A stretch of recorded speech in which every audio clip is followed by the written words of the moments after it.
c'est une gestion qui correspond à l'ADN de Waterloo Asset Management dans le sens où elle ne va utiliser que des instruments simples, donc il n'y a pas de produits complexes type options, produits structurés, hedge funds. On ne va utiliser que des instruments liquides, c'est-à-dire des instruments qu'on peut traiter en grande quantité tous les jours, et elle va faire la part belle à la diversification dans le portefeuille. C'est une gestion qui va permettre d'utiliser 3 classes d'actifs, les actions, les obligations et le cash, et ces classes d'actifs vont pouvoir varier entre des bornes qui sont assez larges. On va pouvoir aller de 0 à 50% en obligations, de 0 à 70% en cash, et surtout le plus important, de 30 à 80% en actions.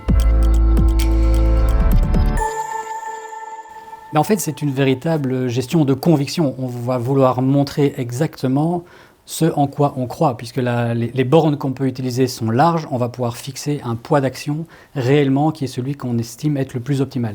Nous trouvons que les autres institutions sont parfois trop restrictives et trop centrées sur un poids d'action qui ne varie jamais.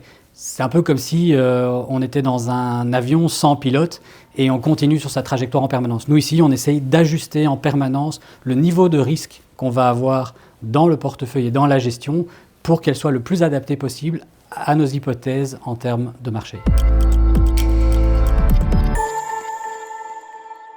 Alors, puisque c'est un portefeuille de conviction, on veut marquer les convictions de Waterloo Asset Management et investir dans les sociétés dans lesquelles on croit. Donc, c'est réellement investir dans des lignes individuelles. Il n'y a pas ni d'ETF, de tracker, ni de fonds dans le portefeuille pour la partie action. Pour la partie obligataire, par contre, on va investir dans des fonds avec des échéances qui nous permettent en fait d'acheter un rendement à maturité quasi certain et donc, in fine, de mieux rentabiliser le cash qu'on aurait dans le portefeuille. Alors clairement, c'est destiné à des clients qui sont un petit peu plus dynamiques puisque on peut aller jusqu'à 80% d'actions et on le sait, les réglementations qui ont été mises en place au niveau de MiFID jugent le risque d'un portefeuille en fonction de son niveau d'action. Donc il faut pouvoir se permettre d'avoir une aversion au risque qui n'est pas trop grande.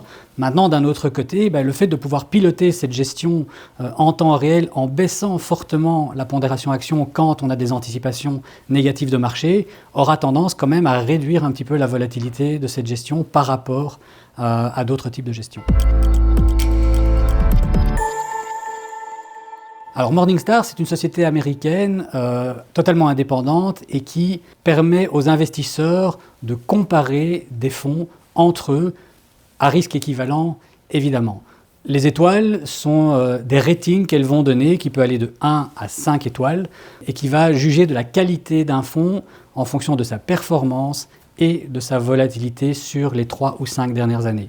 5 étoiles signifie que le fonds en question va avoir un rendement qui fait partie des 10 meilleurs pourcents des gestionnaires. Et nous sommes très fiers d'avoir obtenu en 2023 5 étoiles Morningstar pour notre gestion flexible, tant sur 3 ans que sur 5 ans.